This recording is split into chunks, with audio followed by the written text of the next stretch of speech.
విశ్వామిత్ర మహర్షి రామలక్ష్మణ సమేతుడై జనక మహారాజు గారి యొక్క సభామంటపాన్ని చేరుకున్నారు. చేరుకున్న తరువాత జనక మహారాజు గారు విశ్వామిత్రుడిని పూజించిన తరువాత ఒక మాట అంటారు. ఈ పిల్లలు నిన్నడు చెప్పాను కదా నీకు జనక, అయోధ్య రాజకుమారులు దశరథుని యొక్క సంతానం రామలక్ష్మణులు అంటారు. వీళ్ళని నేనే తీసుకొచ్చాను. ఇక్కడ ఉన్నటువంటి శివధనస్సు చూడాలి అనే ఉద్దేశ్యంతో వీళ్ళని తీసుకొచ్చాను. ఒక్కసారి నువ్వు ఆ శివధనస్సుని తీసుకొచ్చి చూపించినట్లయితే అది మీ ఇంట్లో న్యాసంగా ఉంది కనుక ఆ శివధనస్సుని చూసి సంతోషించి వీళ్ళు మళ్ళీ తిరుగు ప్రయాణాన్ని ప్రారంభం చేస్తారు. అందుకని ఒక్కసారి ఆ శివధనస్సుని చూపించవలసింది అంటారు. మీరు రామాయణంలో గమ్మత్తు ఏంటంటే ఎక్కడా కూడా విశ్వామిత్ర మహర్షి ఆ శివధనస్సుని తీసుకొస్తే రాముడు విరిచేస్తాడు, లేకపోతే రాముడు ఎక్కువ పెడతాడు, సీతమ్మని వివాహం చేసుకుంటాడు, ఈ ప్రస్తావన ఎప్పుడూ చేయలేదు. గురువు ఎలా మాట్లాడాలో అలా మాట్లాడారంతే. సిద్ధాశ్రమంలో మాట్లాడినప్పుడు కూడా సీతమ్మ గురించి ప్రస్తావన, అది కూడా పరోక్షంగా. ఆ తరువాత చేసిన ప్రస్తావన శివధనస్సు గురించి. ఆ శివధనస్సు మహోత్కృష్టమైనటువంటి ధనస్సు పరమశివుడి చేత ఇయ్యబడింది. అది సర్వకాలముల యందు జనక మహారాజు గారి ఇంట్లో పూజలు అందుకుంటూ ఉంటుంది. అందుకని రామ నువ్వొక్కసారి ఆ ధనస్సుని చూడాలి అని చెప్పారు. ఆయన చెప్పేటప్పుడు జనక మహారాజు గారితో కూడా ఎంత అందంగా చెప్పారంటే, ఏతద్దర్శయ భద్రంతే కృతకామము నృపాత్మజౌ, నువ్వు ఒక్కసారి ఈ పిల్లలిద్దరికీ ఆ శివధనస్సుని చూపించు. చూపిస్తే ఆ పిల్లలు శివధనస్సుని చూస్తారు, చూసి మళ్ళీ వెళ్ళిపోతారు. అందుకని దర్శనాదస్య ధనుషో యథేష్టం ప్రతియాస్యత, ఒకసారి ఆ ధనస్సు చూశారా సంతోషించినటువంటి హృదయాలతో తిరిగి వెళ్ళిపోతారు. అందుకని ఒక్కసారి నువ్వు ఆ శివధనస్సుని చూపించు అన్నారు. అంటే జనక మహారాజు గారు వెంటనే మంత్రుల్ని పిలిచి వెళ్ళి ఆ శివధనస్సుని తీసుకొచ్చేయండి అని చెప్పలేదు. ఆ శివధనస్సు అసలు తన ఇంట్లో ఎందుకున్నది అన్నది చెప్పడం ప్రారంభించాడు. మీరు ఈ విషయాన్నే సీతారామ కళ్యాణ ఘట్టంలో చాలా జాగ్రత్తగా అర్థం చేసుకోవలసినటువంటి ఘట్టం. శివధనస్సు ఎవరి దగ్గర ఉండాలి? శివధనస్సు శివుడి దగ్గర ఉండాలి కదా. అలాంటిది శివధనస్సు శివుడి దగ్గర ఉండకుండా శివధనస్సు జనక మహారాజు గారి దగ్గర ఎందుకున్నట్లు? పోని ఉంది జనక మహారాజు గారి దగ్గర. జనక మహారాజు గారు శివధనస్సుతో ఎప్పుడైనా యుద్ధాలు చేశారా? ఎప్పుడూ యుద్ధాలు చేయలేదు. మరి ఏమిటి, ఎందుకు శివధనస్సు అసలు జనక మహారాజు గారికి మాత్రమే ఇచ్చినట్లు? అసలు రహస్యం అంతా అక్కడ ఉంది. శివధనస్సులోనే రహస్యం ఉంది. అయోధ్యానగరం ఏది, రాముడెవరు చెప్పాలంటే చెప్పగలిగిన పాత్ర సీతమ్మ పాత్ర ఒక్కతే రామాయణంలో. వేరొక పాత్ర చెప్పలేదు బాలకాండలో. రాముడు ఫలానా అని చెప్పాలంటే సీతమ్మ ద్వారానే రాముని యొక్క ఔన్నత్యం ప్రకటితం అవ్వాలి. అప్పటి వరకు నరుడిగానే నటిస్తూ ఉంటాడు. అందుచేత ఏతద్దర్శయ భద్రంతే కృతకామౌ నృపాత్మజౌ దర్శనాదస్య ధనుషో యథేష్టం ప్రతియాస్యత, ఆ శివధనస్సుని చూపించవయ్యా అన్నారు. అంటే జనకుడు అన్నాడు, ఆ శివధనస్సు గురించి నేను ఒక్క 4 మాటలు చెప్తాను.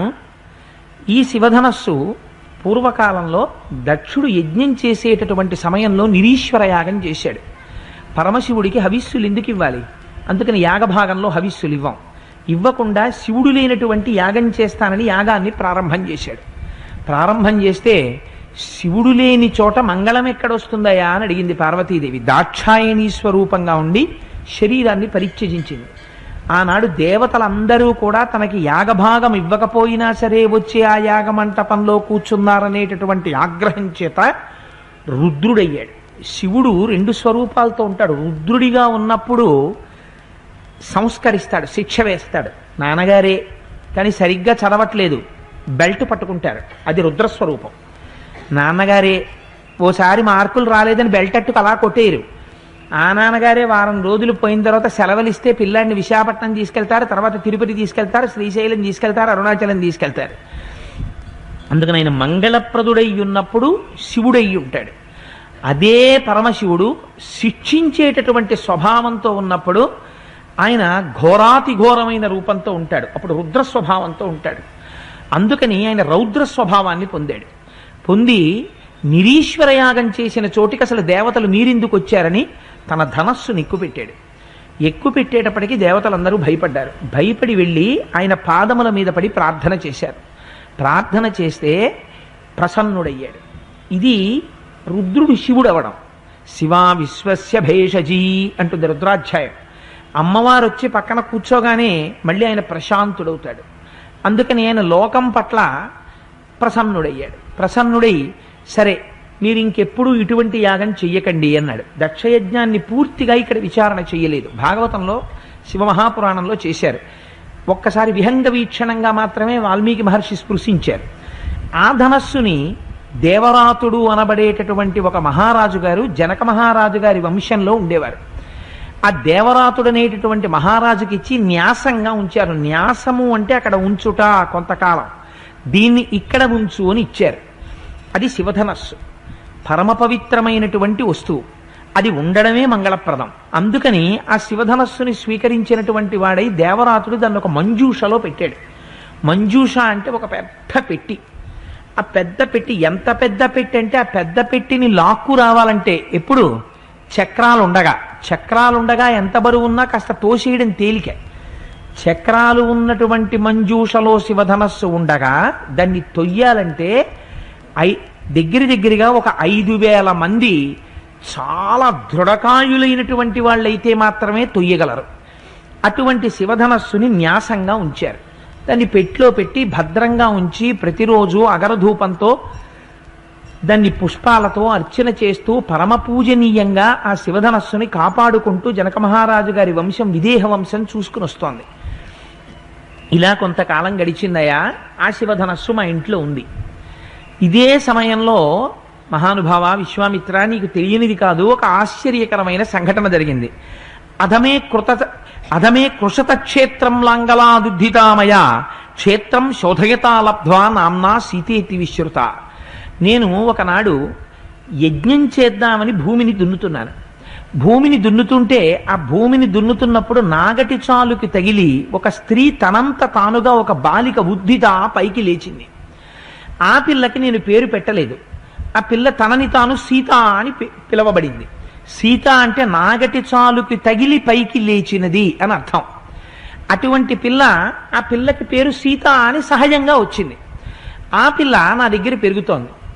నేను ఆ పిల్లని వీర్యశుల్కగా ప్రకటించాను. ఇది జనక మహారాజు గారు చెప్పినటువంటి మాటలు. ఎంత అందంగా ఎంత గుంభనంగా మాట్లాడుతున్నాడో చూడండి. ఆమె అయోనిజ.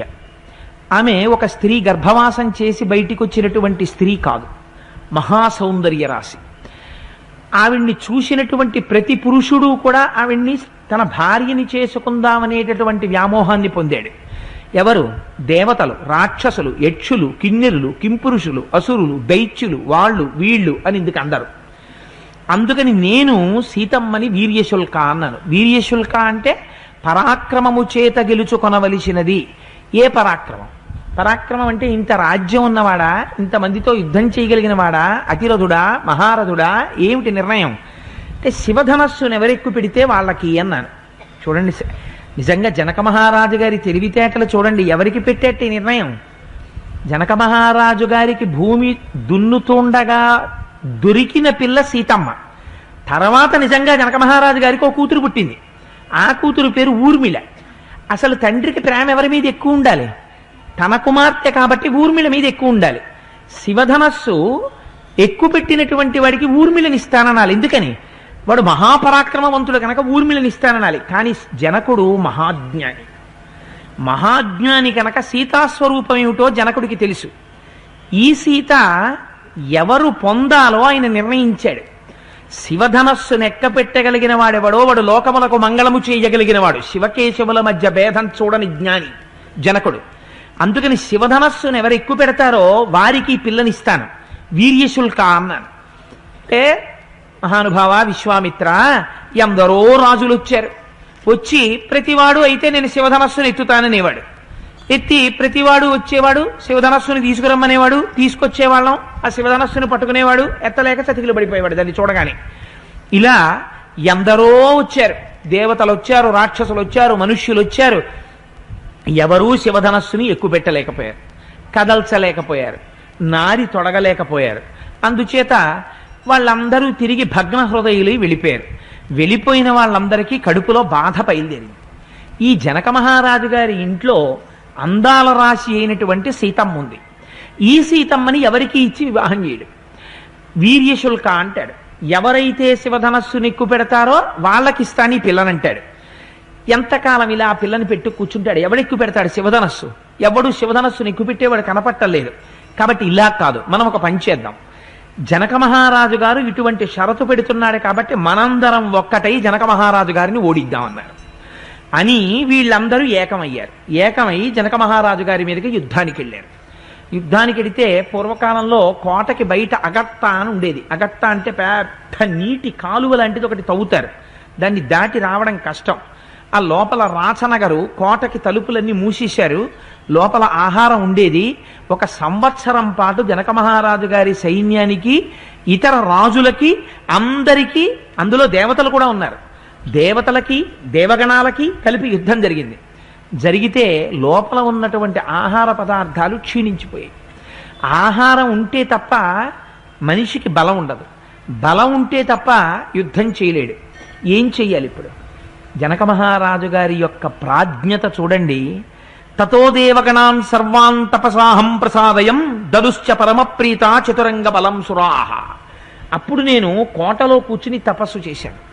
తపస్సు చేస్తే తతో దేవగణాన్ సర్వాన్ తపసాహం ప్రసాదయం, నేను చేసినటువంటి తపస్సు చేత దేవతలు సంతోషించారు. సంతోషించి, మహానుభావ విశ్వామిత్ర, నాకు దేవతల యొక్క సైన్యాన్ని నాకు కటాక్షించారు.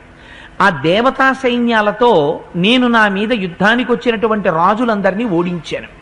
ఓడిస్తే ఆ రాజులు చెల్లా చెదరైపోయారు. అప్పటి నుంచి ఈ శివధనస్సుని ఎక్కుపెట్టినవాడు నాకు కనపడలేదు. చూసి వెళ్ళిపోతున్నవాడే. విశ్వామిత్రుడు కూడా ఏ మాట చెప్పాడు? శివధనస్సు తీసుకురా, రాముడు ఎక్కువ పెడతాడు అనలేదు. ఎందుకు అనలేదో తెలుసా అండి ఆ మాట? అప్పటికి జనక మహారాజు గారిలో ఒక భావన బాగా మనసులో ఏర్పడిపోయింది. దీన్ని దేవతలు ఎత్తలేకపోయారు, రాక్షసులు ఎత్తలేకపోయారు, పెద్ద పెద్ద వాళ్ళందరూ ఎత్తలేకపోయారు. ఆ మనిషి ఏ పాటివాడు? మనిషి ఎత్తుతాడా దీన్ని? అందుకని నిజంగా విశ్వామిత్ర మహర్షి ఒకవేళ శివధనస్సు తీసుకురాబోయి రాముడు ఎత్తుతాడు అన్నాడు అనుకోండి, 16 వర్షోమే రామో రాజీవలోచన, 16 ఏళ్ల కూడా లేనటువంటి పిల్లవాడు పక్కున నవ్వుతాడు విశ్వామిత్రుడు. ఏమిటి బ్రహ్మర్షి, మీరు చెప్పవలసిన మాట ఇది, ఈ పిల్లాడు ఎత్తుతాడా దాన్ని అంటాడు. అంటే మాటల మధ్య ఉండేటటువంటి తీరు మారుతుంది. ఆ తర్వాత బంధుత్వం ఏర్పడుతుంది. విశ్వామిత్రుడికి తెలుసు మామగారు అవ్వాలి విశ్వామిత్రుడు, అందుచేత మాట సౌమ్యం ఉండాలి, అందుచేత ఇద్దరి మధ్య అరమరిక రాకూడదు. అందుకని ఎంత అందంగా మాట్లాడాడంటే శివధనస్సుని ఎత్తుతాడన్న మాట అసలు మాట్లాడలేదు. ఏతద్దర్శయ భద్రంతే కృతకామౌ నృపాత్మజో దర్శనాదస్య ధనుషో యథేష్టం ప్రతియాస్యత. ఓసారి చూస్తారయ్యా పిల్లలు కదా, చూపించు శివధనస్సు అన్నాడు. చూపించమంటే ఇంత కథ చెప్పాడు జనక మహారాజు గారు. చెప్పి పోనీలే ఎలాగో చూపిస్తున్నాను కదా, క్షత్రియులు కదా ఈ పిల్లలిద్దరు, అందరికీ పెట్టినట్టే నియమం ఇంకోసారి చెప్తున్నాను. ఏమో తీరా శివధనస్సు అన్న తర్వాత క్షత్రియుడిని కదా, మొన్న సిద్ధాశ్రమంలో నేను మారీచ సుమాహుల్ని కొట్టాను కదా, నేను శివధనస్సు ఎత్తుతాను అంటాడేమో రాముడు. ఒకవేళ అలా కానీ ఎత్తగలిగితే నాకేం అభ్యంతరం లేదు. యద్యస్య ధనుషో రామ కుర్యాదారోపణం మునే సుతా మయోనిజాం సీతాం దద్యాం దశరథేరహం. నిజంగా ఒకవేళ రాముడు కానీ ఈ శివధనస్సుని ఎక్కుపెట్టగలిగితే సుతాం, నా కూతుర్ని ఎవరిననాలి? ఈ మాట ఊర్మిళననాలి. కానీ ఎప్పుడూ జనకుడు ఎవరి గురించి అంటాడో తెలుసా అండి? సీతమ్మ గురించి అంటాడు. జనకుడికి తెలుసు వచ్చినటువంటి తల్లి పరమేశ్వరుని యొక్క మాయాశక్తి వచ్చింది అమ్మవారిగా. అందుకని తన ఇంట్లో అమ్మవారిగా వచ్చి తనని ఉద్ధరించింది, తనని తండ్రిని చేసి. అందుకని ఎప్పుడూ ఆయన మమకారం, ఆయన భక్తి కూతురు పట్ల మాట్లాడవలసి వస్తే సీతమ్మ గురించి. అందుకని ఆయన అంటాడు, సుతాం, నా కూతుర్ని, అయోనిజాం, యోని సంభవురాలు కానిదాన్ని, సీతాం, నాగటి చాలుకి పుట్టినదాన్ని, నాగటి చాలు తగిలి పైకొచ్చిన దాన్ని, దద్యాం, అప్పచెప్తాను, దశరథేరహం, ఇస్తాను కన్యాదానం చేసి. ఎత్తగలడా? చూపించాడు అని తన మిత్రుల్ని పిలిచాడు. వెంటనే విశ్వామిత్రుడు అన్నాడు, జనకస్య వచ శ్రుత్వా విశ్వామిత్రో మహాముని ధనుర్దర్శయ రామాయ ఇతి హోవాచ పార్థివం. విశ్వామిత్ర, ఒక్కసారి ఆ శివధనస్సు తెప్పించబోయ్, తెప్పిస్తే ఆ పిల్లలు చూస్తారు అన్నాడంతే. ఏం మాట మార్చలా. ఇంత రెచ్చగొట్టినట్టుగా దాని వెనక కథంతా చెప్పినా కూడా ఇంతమంది ఇన్నాళ్ళు ఎత్తలేకపోయారేమో కానీ ఇంకా నువ్వు ఆ వర్రి వదిలేవో జనక వచ్చేసాడు రాముడు అని ఆయన ఏం మాట్లాడలేదు. వచ్చినవాడు నరుడిగా ఉన్నాడు, నరుడిగా ఉన్నవాడు తన శిష్యుడిగా ఉన్నాడు, తాను గురువుగా ఉన్నవాడు. గురువుగా ఉన్నవాడు గురువుగా ఉండాలి. ఈ మాట ఎవరడగాలి? రాముడు అడగాలి. ధనస్సు చూసిన తరువాత మహానుభావ విశ్వామిత్ర, మీ అనుగ్రహంతో మీ అనుమతితో నీ ధనస్సుని పైకెత్తుతానని రాముడు అనాలి. అంటే రామా కాని అని తన ఆశీర్వచనం చెయ్యాలి. అంతేకాని శిష్యుడి గురించి ముందు తను డాంబికాలు పలకడం ఏంటి? తను పలకకూడదు. గురువు విశ్వామిత్రుడు గురువుగా ఉన్నాడు. గురువుగా ఉన్నవాడు గురువుగా మాత్రమే ప్రవర్తించాలి. అందుకే అప్పుడు కూడా శివధనుర్భంగం చేస్తాడని కానీ శివధనస్సు ఎక్కువ పెడతాడు రాముడని కానీ విశ్వామిత్రుడు చెప్పలేదు. జనక ఆ శివధనస్సుని తెప్పించబోయ్ అన్నారు. అనేసరికి 5,000 మంది మహాబలాఢ్యులైనటువంటి వ్యక్తుల్ని పిలిచి 8 చక్రములు కలిగినటువంటి మంజూషని తీసుకురమ్మన్నాడు. అంటే అప్పుడు ఆ శివధనస్సు ఉన్నటువంటి మంజూషని ఆ 5,000 మంది లాక్కునొచ్చారు. లాక్కొచ్చి అక్కడ పెట్టారు. పెడితే మంత్రులు అన్నారు, ఇదిగో నువ్వు ఏ శివధనస్సుని రామలక్ష్మణులకి చూపించాలని అనుకుంటున్నావో ఆ శివధనస్సుని తీసుకొచ్చామయ్యా మహారాజా అన్నారు. జనక మహారాజు గారు ఒక్కసారి పెట్టి అక్కడ పెట్టారు. మీరు ఒక్కసారి మానసికంగా విజువలైజ్ చేయండి ఆ క్యారెక్టర్స్ మనస్సుల్లో ఉన్న భావాలను ఒక్కసారి. విశ్వామిత్రుడు అక్కడ కూర్చున్నాడు, బయటపడడు. రాముడు అక్కడ ఉన్నాడు, నేను శ్రీ మహావిష్ణువుని, నీ ఇంట్లో ఉన్నది నా శక్తి స్వరూపం అయ్యా, ఇన్ని మాటలు ఆడతాయేమిటి జనక అని రాముడు అన్నాడు. నరుడిగా ఉన్నాడు కాబట్టి విష్ణువుగా ప్రవర్తించాడు. రాముడి తమ్ముడు లక్ష్మణుడున్నాడు, ఆ లక్ష్మణుడు కూడా విష్ణువులో అంశే, విష్ణువి. లక్ష్మణుడు చెప్పాడు, ఏమనుకుంటున్నావో మా అన్నయ్య శివధనస్సు ఎత్తుతాడని ఆయన అన్నాడు. ఎవ్వరూ మాట్లాడరు. జనక మహారాజు గారి మనస్సులో అభిప్రాయం ఏమిటి? ఇదో పెద్ద గొడవ. అస్తమానం ఎవరినో తీసుకొస్తూ ఉండడం, ఈ పెట్టి తీసుకురమ్మంటూ ఉండడం. చాలా ముఖ్యమైన పనిలో ఉన్నవాడు అస్తమానం ఫోన్ వస్తోందనుకోండి, ఏదో చదువుకుందాం అని కూర్చునేటప్పటికీ ఇంకో గంటలో ఉపన్యాసానికి వెళ్ళాలి, సారా శ్లోకాలు ఏవో చూద్దాం అనుకునేటప్పటికీ ఎడతెక్కకుండా ఫోన్ వస్తుంటే బా ఇంకో మళ్ళీ ఫోన్ అనిపిస్తుంది. అలా విసుగొచ్చినట్టు జనక మహారాజు గారు ఎంత మాట అనేశాడో చూడండి. ఈ మాట అంటాడు ముందుగా అంటే అని తెలుసు మహానుభావుడు విశ్వామిత్రుడికి. ఎంత గొప్ప సైకియాట్రిస్టో చూడండి. అసలు ఆయన ఎంత గొప్పగా మనస్తత్వాన్ని అంచనా వేశాడో చూడండి. జనకుడు అన్నాడు, యదస్య ధనుషో రామ, ఇది ఖగతిర్మానుషాణాంచ ధనుషాస్య ప్రపూరణే ఆరోపణే సమాయోగే వేపనే తోలనే పివ. తీసుకొచ్చాం ఆ శివధనుస్సును అక్కడ పెట్టాము. ఖగతిర్మానుషాణాంచ ధనుషాస్య ప్రపూరణి. రాముణ్ణి చూడమంటున్నారు, చూడమనండి, నాకేం అభ్యంతరం లేదు. ఖగతిర్మానుషానాంచ, ఒక మనిషి. రాముడెవరు? ఓ పిల్లాడు, మనుష్యుడు. ఎలా ఎత్తుతాడు మనిషి? ఖగతిర్మానుషానాంచ ధనుషాస్య ప్రపూరణి. ఈ శివధనస్సుని ఎక్కువ పెడతాడా? ఎక్కువ పెట్టడం కాదు, ఎంత వర్ణించాడో చూడండి. ధనుషాస్య ప్రపూరణే ఆరోపణే సమాయోగే వేపనే తొలనే పివ. ఏ శివధనస్సుని ఎక్కువ పెట్టడం అంటే మాటలా? దాన్ని ఎత్తాలి, పైకి ఎత్తి నించో పెట్టాలి. అదే సామాన్యమైన బరువు కాదు. చూశారుగా పిల్లాడు అక్కడ కూర్చున్నాడు, ఇదిగో 5,000 మంది లాక్కొచ్చారు చక్రాలున్న రథాన్ని. దీన్ని ఎత్తి పెట్టాలి. ఎత్తి పెట్టి పైన ఉన్నటువంటి నారి విప్పాలి. విప్పి కింద కట్టాలి, గట్టిగా కట్టి నారి పట్టి లాగాలి. లాగితే ఆ శివధనస్సు కొద్దిగా వంగుతుంది. దాన్ని తట్టుకోగలగాల బరువుని. ఏమిటి ఇదంతాను, ఎవడి చేస్తాడు, ఎందుకు వచ్చింది అలా రోజు మాకు అన్నట్టుంది ఆ భావన మనసులో. అందుకని ఖగతిర్మానుషానాంచ ధనుషాస్య ప్రపూరణే ఆరోపణే సమాయోగే వేపనే తొలనే పివ. ఇవన్నీ చేస్తాడా మనిషి? రాముడు అనడు. ఎందుకని రాముడు అంటే విశ్వామిత్రుడు కోపం వస్తుందేమో, చూపించమన్నాడు ఆయనే. అందుకని జనకుడు కూడా కొంచెం గడుసుతనం ప్రదర్శించాడు. అందుకని ఎవరో ఇంటికి వస్తున్నారు అనుకోండి, ఇంకా విసుగొచ్చిన వాడు ఎవరో ఉన్నాడు అనుకోండి, కొంచెం అర్జెంట్ పని మీద వెళ్ళాలండి, పొద్దున్న నుంచి వెడదామని బయలుదేరుతున్నాను, ఎవరో వస్తున్నారు వెళ్తున్నారు, దానివల్ల వెళ్ళలేకపోతున్నాను. సరే మీరు ఎందుకు వచ్చారు ఏదో చెప్పండి. అయ్యో పర్వాలేదు అంటాడు. అన్ని ఒకటి ఏంటి, మీరు వెళ్ళిపోతే నేను వెళ్ళిపోతానండి అని దాని ఉద్దేశం. అలా ఆరోపణే సమాయోగే వేపనే తొలనే పివ. ఏమి మనిషి ఎలా ఎత్తుతాడండి? మనిషి ఎత్తి శివధనస్సు ఎత్తి దాన్ని నారి లాగి దాన్ని కట్టి ఇవన్నీ చేస్తాడా అంటాడు. అంటే విశ్వామిత్రుడు విన్నాడు. ఎంత గంభనంగా మాట్లాడుకుంటారో చూడండి వాళ్ళు. బయట పడరు. బయట పడకుండా ఉండడానికి కూడా చాలా శక్తి ఉండాలేమో. విశ్వామిత్రస్తు ధర్మాత్మా శ్రుత్వా జనక భాషితం వత్స రామధను పశ్య ఇది రాఘవమబ్రవీత్. ఆ విశ్వామిత్రుడు ఆ జనక మహారాజు గారు చెప్పినటువంటి మాటలన్నీ విశ్వామిత్రుడు విన్నట్ట. విని వత్స రామధను పశ్య, వత్స వత్స అని ఎవరిని పిలుస్తారో తెలుసా? అపారమైన ప్రీతి ఉన్నటువంటి గురువు శిష్యుణ్ణి పిలుస్తాడు.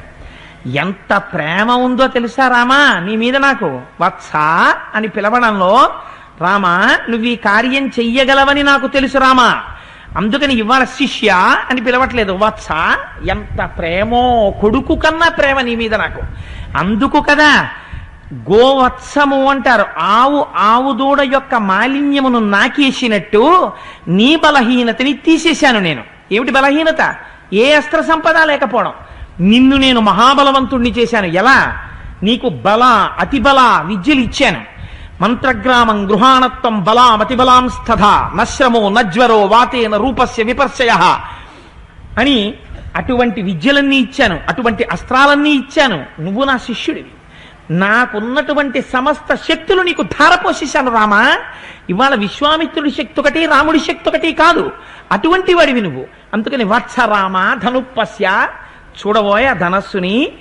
ఏ రామ ఎక్కుపెట్టా ధనస్సుని అనొచ్చు కదా. అలా గురువుగారు అనొచ్చా? గురువుగారు ఎక్కుపెట్టు అన్నారు అనుకోండి. అన్న తర్వాత శిష్యుడు చూసి చాలా పెద్దది ఉండండి ఇది అన్నాడు అనుకోండి, ఎవరి పరువు పోతుంది? అందుకని చాలా గుంభనంగా మాట్లాడాడు ఆయన. ఉత్సాహం ఎవరికి ఉండాలి? క్షత్రియుడికి ఉండాలి. ఉత్సాహం ఎవరికి ఉండాలి? రాజకుమారుడికి ఉండాలి. ఆయన ఉత్సాహంగా ఎక్కుపెట్టవలసినటువంటి వాడు. అందుకని అవకాశం ఇప్పించడం వరకే గురువు పని. అందుకని వత్స రామ ధను పశ్య ఇది రాఘవమబ్రవీత్. రాఘవుడైనటువంటి రామచంద్రమూర్తితో విశ్వామిత్రుడు ఆ మాట అన్నట్ట.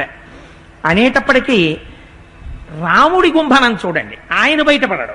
ఆయన వెళ్ళి పెట్టి తలుపు తీశాడు. తలుపు తీసి ఓసారి పెద్ద నాగుపాము పడుకున్నట్టు పడుకుంది ఆ శివధనస్సు. ఓసారి ఆ చివరి నుంచి చివరికి చూశాడు. అలాంటి శివధనస్సుని చూసినప్పుడు కదా ఉత్సాహం ఉప్పొంగేది. ఎందుకని? ఇప్పుడు రాముడు శ్రీరాముడు అవ్వబోతున్నాడు. తన శక్తి తనతో చేరబోతోంది ఇప్పుడు ఆ శివధనస్సుని ఎక్కుపెట్టడం చేత. ఆయన అన్నాడు, ఎవరితో మాట్లాడాలి తను? మనుషుల గురించి చాలా తక్కువ అభిప్రాయం ఉన్న జనక మహారాజు గారితో మాట్లాడడం ఎందుకు? ఇది తనకి తన గురువు గారికి సంబంధించిన విషయం. తనెవరో గురువుకి తెలుసు. గురువు ఆశీర్వచనం నరుడిగా ఎందుకు పొందాలో తనకి తెలుసు. ఆయనతో మాట్లాడితే సరిపోతుంది అనుకున్నాడు. అనుకుని ఒక్కసారి విశ్వామిత్రుడి వంక చూశాడు. ఇదం ధనుర్వరం బ్రహ్మన్ సంస్పృశామిహ పాణిన యత్నవాంశ భవిష్యామి తొలనే పురణేపివా. మహానుభావ విశ్వామిత్ర, ఇదం ధనుర్వరం బ్రహ్మన్ సంస్పృశామిహ పాణిన. గురువుగారు నాకు ఈ ధనస్సును చూస్తే ముట్టుకోవాలనిపిస్తోందండి అన్నాడంటే ఏమిటి? ఉత్సాహాన్ని ప్రకటించాడు. నాకు ఈ ధనస్సుని చూసేటప్పటికీ మూతేసి వచ్చేసాడు అనుకోండి. చూసి వచ్చేసాడండి, పిల్లలు బయలుదేరిపోతారు, పెట్టి లోపల ఎట్టేసుకోండి అని చెప్పచ్చు విశ్వామిత్రుడు. ఆయన అన్నాడు, నేను ఎక్కువ పెడతానని రాముడు అనలేదు. ఎందుకని? ప్రగల్భం అవుతుంది ఎక్కువ పెట్టలేకపోతే. అందుకని ప్రగల్భం కాదు చెయ్యవలసింది, క్రియ చెయ్యాలి క్షత్రియుడు. అది జనకుడి సభ, మహాజ్ఞాని. ఎలా ప్రవర్తించాలో అలా ప్రవర్తించాలి. నోటి వెంట అనవసరపు మాట రాకూడదు, క్రియ చూపించాలి అక్కడ. ఎంత అందంగా ఆయన అన్నాడో చూడండి. అలాగని ఊరుకోకూడదు. గురువు గారు నాయనా రామా అయితే ఎక్కుపెట్టు అనాలి. అలా గురువుగారి ఆశీర్వచనాన్ని పొందాలి. పొందడానికి మార్గం ఏమిటి? ఇదం ధనుర్వరం బ్రహ్మన్ సంస్పృశామిహ పాణిన యత్నవాంశ భవిష్యామి తొలనే పురణేపివ. గురువుగారు నాకు ఈ ధనస్సు చూస్తుంటే చాలా ముచ్చటగా ఉందండి, ఎంత బాగుందో ఈ ధనస్సు, దీన్ని ఒక్కసారి ముట్టుకుంటాను, తర్వాత ఎక్కువ పెడతాను గురువుగారు అన్నాడు. అంటే ఏమనాలి ఇప్పుడు విశ్వామిత్రుడు? తథాస్తు శుభం భూయాత్, చేయి ప్రయత్నం అనాలి. విశ్వామిత్రుడి నోటి వెంట ఆ మాట వచ్చింది అనుకోండి, అయిపోయినట్టే ఇంకా. ఎందుకని? గురువు పట్ల తనకున్న గురేది. గురువు గారి నోటి వెంట ఈ మాట ప్రత్యక్షంగా బయట పడలేదు, ఈ మాట బయట పడేటట్టు శిష్యుడు చేసుకోగలగాలి. గురువు ఆశీర్వచనాన్ని శిష్యుడు పొందాలి. అందుకని ఆయనేమన్నాడు? యత్నవాంశ భవిష్యామి తొలనే పురణేపివా. నేను దీన్ని ఎక్కువ పెట్టడానికి ప్రయత్నిస్తాను గురువుగారు, నాకు దీన్ని చూస్తుంటే ముచ్చటేసేస్తోంది, ముందు ముట్టుకుంటాను తర్వాత ఎక్కువ పెడతానన్నాడు. ఎప్పుడైతే ఉత్సాహం ప్రకటించాడో గురువేమనుకుంటాడు? మన వాడు మంచి ఉత్సాహంగా ఉన్నాడు రా, చేసేస్తాడు తప్పకుండా అనుకుంటాడు. చూసి శాబాష్ రామా ఎక్కుపెట్టు అన్నారు. అనేటప్పటికీ వెంటనే ఒక్కసారి ఆరోపయిత్వా ధర్మాత్మా పూరయామాస తద్ధను తత్వభంజ ధనుర్మధ్యే, ఒక్కసారి అది మధ్యలోకి విరిగిపోయింది. నరశ్రేష్టో మహాయశాహ ఆరోపయిత్వా ధర్మాత్మా పూరయామాస తద్ధను. అత్యంత లీలగా పెద్ద కష్టం లేకుండా ఇలా తీసి ఒక్కసారి ఆ శివధనస్సుని ఇలా పైకెత్తాడు, ఆ నారి తీసి ఇలా కట్టాడు, నారిలా లాగాడు, పడేళ్ళని విడిపోయింది. ఏమిటిది? ఎవరు ఊహించలేదు అలా జరుగుతుందని. ఆ పిల్లాడు ఏం ఎక్కువ పెడతాడని ఎవడి పనిలో వాడు ఉన్నాడు, వేరే తాళాలు అట్టుకొచ్చేయండి మళ్ళీ వేసేద్దాం ఇంకా అయిపోయింది ఇంకేముందిలే అని. కానీ ఈయన గబాలను దాన్ని ఎత్తేయడం, అది విరిగిపోవడం కూడా జరిగిపోయింది. కానీ విరిగిపోయినప్పుడు ఏమైంది?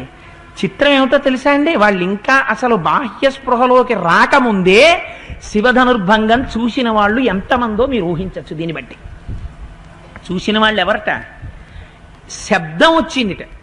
ఈ శబ్దం ఎటువంటి శబ్దం వచ్చిందంటే పిడుగులు పడిపోయిన శబ్దం వచ్చింది. వచ్చేటప్పటికి అక్కడ తెలివిలో ఉన్నటువంటి వాళ్ళు విశ్వామిత్రుడు, రాముడు, లక్ష్మణుడు, జనకుడు, ఈ నలుగురే. మిగిలిన వాళ్ళు అందరూ మూర్ఛపోయారు. అంటే చూసిన వాళ్ళు ఎవరిహా? అంటే చూసిన వాడు లేడు, శబ్దానికి పడిపోయిన వాళ్ళే అందరూ. పడిపోతే ఇప్పుడు తెలివి వేసి ఉన్నవాడెవడో వాడు మాట్లాడాలి కదండి. ఎవరున్నారు అక్కడ? రాముడున్నాడు, లక్ష్మణుడున్నాడు, జనకుడున్నాడు, విశ్వామిత్రుడున్నాడు. నాకు తెలిసిరా అబ్బాయి నువ్వు ఎక్కువ పెట్టేస్తామని విశ్వామిత్రుడు అన్నాడు అనుకోండి, మళ్ళీ ఏమైపోయింది గురుత్వం. అందుకని విశ్వామిత్రుడు అనకూడదు. రాముడు గురుగారు చూసారా ఎలా ఎక్కువ పెట్టేశానో అన్నాడు అనుకోండి, గాడి తప్పిపోయాడు, మళ్ళీ తన్ని తాను పొగిడేసుకున్నట్టు. అందుకని రాముడు అనకూడదు. మా అన్నయ్య అంటే ఏమనుకున్నారు, లక్ష్మణుడు అన్నారు అనుకోండి, అసలు గురి తప్పిపోయినట్టు, రాముడి కన్నా దాటిపోయినట్టు. అందుకని అనకూడదు. ఇప్పుడు ఎవరు మాట్లాడాలి? జనకుడు మాట్లాడాలి. ఎవరు మనుష్యుణ్ణి తక్కువ చేసి మాట్లాడాడో ఆ జనకుడు మాట్లాడాలి. ఎవరితో మాట్లాడాలి? ఏ విశ్వామిత్రుడు మంజూషని తీసుకురమ్మంటే ఏమెత్తుతాడండి ఆ రూప, ఈ పిల్లలు ఎత్తుతారా? పొగ తిర్మానుషానంచ ధనుషస్య ప్రపూరణే అన్నాడే విశ్వామిత్రుణ్ణి తిన్నగా అనకుండా. ఇప్పుడు సంతోషం ఎవరితో? ఎవరు మాట్లాడాలి? జనకుడు మాట్లాడాలి. అందుకు నిశ్శబ్దాన్ని ఛేదించడం జనకుడి వంతు. వాల్మీకి రచన వైచిత్రి లైవ్ టెలికాస్ట్ మీరు ధ్యానం చేస్తే సీతా కళ్యాణం మీ కళ్ళ ముందు కనపడాలన్నమాట. అందుకని పాత్రల్ని అంత గుంభనంగా పెట్టారు మాటల్లో. పెడితే ముందెవరు మాట్లాడతారు? ఉన్న నలుగురిలో జనకుడు మాట్లాడతాడు. ఎలా మాట్లాడతాడు? భలే విరగొట్టేసేయండి అన్నాడు అనుకోండి. అలా అంటాడా? ఇప్పటి వరకు ఎవడు విరగొట్టిన వాడు లేడు, దాన్ని ఎక్కువ పెట్టిన వాడు లేడు. అందుకని ఇప్పుడు ఆశ్చర్యంతో మాట్లాడాలి. అందుకని ఎంత గొప్పగా ఉంటుందో చూడండి ఆ శ్లోకం. భగవన్ దృష్టవీర్యో మే రామో దశరథాత్మజ అత్యద్భుతమచించ అతర్కితమిదమ్య అన్నాడంతే, ఒకటే మాట భగవన్. విశ్వామిత్రుడిని ఇప్పుడు ఋషి బ్రహ్మర్షి అనలేదు, భగవన్ అన్నాడంతే. మహానుభావ అని పిలిచాడు. నీకు తెలుసయా అందుకే తీసుకొచ్చావు రాముణ్ణి. నేను అమాయకుణ్ణి కనిపెట్టలేకపోయాను, నిన్నను ఇంత కథ చెప్పాడు శతానందుడు నీ గురించి, ఇన్ని మాటలు నమస్కారాలు చేశాను. చూపించవయా శివధనస్సు నీ పిల్లలిద్దరికీ అంటే నువ్వు ఉత్తినే చూపించమని కనిపెట్టలేకపోయానయ్యా. భగవన్ నువ్వు సామాన్యుడివి కావు, అందుకు తీసుకొచ్చావు ఈ పిల్లలిద్దరిని. భగవన్ దృష్టవీర్యోమే రామో దశరథాత్మజ. రాముడు దశరథాత్మజుడు. ఎంత గొప్ప మాట అన్నాడో చూడండి. ఆత్మజుడు, ఆత్మకి పుట్టినవాడు. ఇటువంటి దశరథాత్మజుడు గ్రహించాడు జనకుడు, నరుడిగా నటిస్తున్నవాడు. అందుకని అత్యద్భుతం ఈయన. ఇది చాలా అత్యద్భుతమైన సంఘటన. అచింత్యంచ ఊహించరానిది. తనని తాను సపోర్ట్ చేసుకుంటున్నాడు. నేను మాత్రం అనుకుంటానా ఒక కుర్రాడు ఎత్తుతాడని, అందుకని అలా అనేశాను అనడు. అచింత్యంచ ఊహించరానిది. అతర్కితం ఎవరు వాదించలేనిది. ఇదమ్మియ ఈ జరిగిన సంఘటన. ఎంత ఆశ్చర్యం, ఎంత ఆశ్చర్యం అన్నాడు. ఇప్పుడు శివధనస్సు విరిగిపోగానే ముందు గుర్తొచ్చింది ఏమిటి? గుర్తొచ్చింది వాళ్ళ అమ్మాయి పెళ్లి. అమ్మయ్యా అయితే నాకు దొరికేశాడు అల్లుడు. ఇప్పటిదాకా మా అల్లుడు ఎక్కడుంటాడో మా అల్లుడు ఎక్కడుంటాడో అని అమ్మాయిని చూసుకున్నప్పుడల్లా మా అమ్మాయి ఇంత బాగుంటుంది, మా అమ్మాయి ఇంత అమాయకురాలు, మా అమ్మాయి ఎలాంటిది, మా అమ్మాయిని ఇలాంటిది, మా అమ్మాయిని కళ్ళల్లో పెట్టుకు చూసుకునే అల్లుడు ఎక్కడున్నాడో ఎక్కడున్నాడో ఎక్కడున్నాడో అని పైకనకుండా పరితాపం పొందేవాడు. ఇప్పుడు తెలిసిపోయింది అల్లుడు బలానా చోట ఉన్నాడు, బలానా వాళ్ళ అబ్బాయిని. ఇప్పుడు తెలిసిపోయిన తర్వాత మనసు ఎంత సంతోషంగా ఉంటుంది. ఇప్పుడు ఆ పిల్ల అమాయకత్వం చూసుకున్నప్పుడల్లా ఏం పర్వాలేదు, ఈ అమాయకత్వాన్ని కాపాడగలిగిన అత్తగారు ఉంది, మామగారు ఉన్నాడు, అదేంటి భర్త ఉన్నాడు అని అల్లుడి గురించి వియ్యాల వారి గురించి తలుచుకుని పొంగిపోయిన వాడిలా జనకానాం కులే కీర్తిం హరిష్యతి మే సుత సీతా భర్తారం ఆసాద్య రామం దశరథాత్మజం. ఈ జనక మహారాజుగా ఈ జనక వంశంలో విదేహ వంశంలో పుట్టినటువంటి సీతమ్మ మా వంశం యొక్క ప్రతిష్టని ఇనుమడింపచేసింది. ఎందుకని? తగిన భర్తని పొందింది. ఇవాళ శివధనుర్భంగం చేసిన వాడు సామాన్యుడు చేయలేదు. ఎవరు చేశారు? జనకానాం కులే కీర్తిం హరిష్యతి మే సుత సీతా భర్తారమాసాద్య రామం దశరథాత్మజం. రామం అందరినీ ఆనందింపచేసేవాడు ఎవరున్నాడో, ఎవరు విశ్వామిత్రుని చేత సుశిక్షితుడో, ఎవరు సర్వాస్త్ర సంపదలు తెలుసున్నవాడో, ఎవడు ఇక్ష్వాకు వంశంలో జన్మించిన దశరథ మహారాజు గారు పుత్రకామేష్టి చేస్తే జన్మించాడో, ఎవడు సమస్త సుగుణాల రాశి అని ప్రపంచం పొగుడుతోందో అటువంటి వాడికి నా కూతురు ఇల్లాలవుతోంది, నా వంశ ప్రతిష్ఠ నిలబెట్టింది. ఎంత పొంగిపోయాడో చూడండి కూతురుకొచ్చిన భాగ్యం చూసుకుని. ఎవరు? కడుపున పుట్టిన బిడ్డ కాదు, ఇది జనకుడంటే.